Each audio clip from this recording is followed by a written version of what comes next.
हूअं त हर मेवो कुदरत जो बहितरीन तोहफ़ो हूंदो आहे, जंहिंमें कंहिं न कंहिं मख़सूस फ़ाइदे समेत सिहत लाइ केतिरा ई ॿिया फ़ाइदा बि मौजूद हूंदा आहिनि। न रुॻो एतिरो पर सभु कंहिं मेवे जो ज़ाइक़ो अलॻि हुजे थो, जंहिंजा बि केतिरा ई फ़ाइदा हूंदा आहिनि ऐं ज़ाइक़े जे हिसाब सां बि केतिरा ई मेवा माण्हुनि जी पसंदि हुजनि था। अहिड़े ई हवाले सां ॼमूअ जा बि सिहत लाइ केतिरा ई फ़ाइदा आहिनि। ॼमूअ जो ज़ाइक़ो खटो मिठो हूंदो आहे ऐं ॿिन्ही गॾियल ज़ाइक़नि जे करे ॼमूं नंढे ॿारनि तोड़े वॾनि माण्हुनि जो वणंदड़ मेवो आहे। सावण जी मौसम में इहो खटो मिठो ॼमूं खाइण सख़्त गर्मी घटाइण लाइ वॾो फ़ाइदेमंद हूंदो आहे। इहो मेवो थधो हुजण करे मादे ऐं जिस्म खे थधो रखी गर्मीअ में बचाइण जो बहितरीन ज़रियो बणिबो आहे। ॼमूअ जा सिहत लाइ अहिड़ा त फ़ाइदा आहिनि जेके तव्हांखे दंग करे छॾींदा। ॼमूं में कुदरती तौर ते एंटी ऑक्सीडेंट्स मौजूद हूंदा आहिनि जेके असांजे जिस्म जी सोज खे ख़तम करण में वॾी मदद कंदा आहिनि ऐं जिस्म खे इन्फेक्शन जहिड़े मसइलनि खां महफ़ूज़ रखनि था।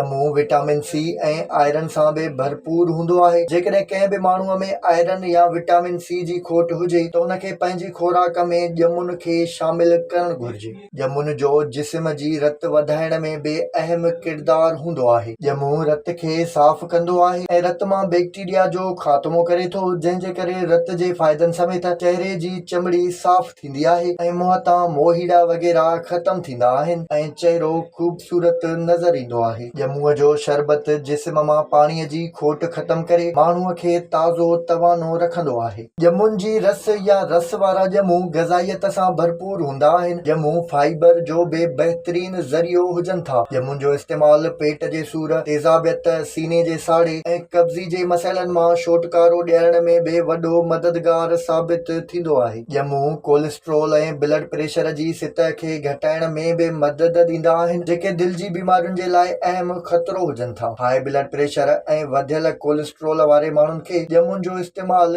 ज़रूर करणु घुर्जे। ॼमूं खाइण सां मुख़्तलिफ़ खाधनि में मिलियल वार जेके मादे ऐं पेट में वञनि था, उहे बि ॻरी निकिरी वेंदा आहिनि।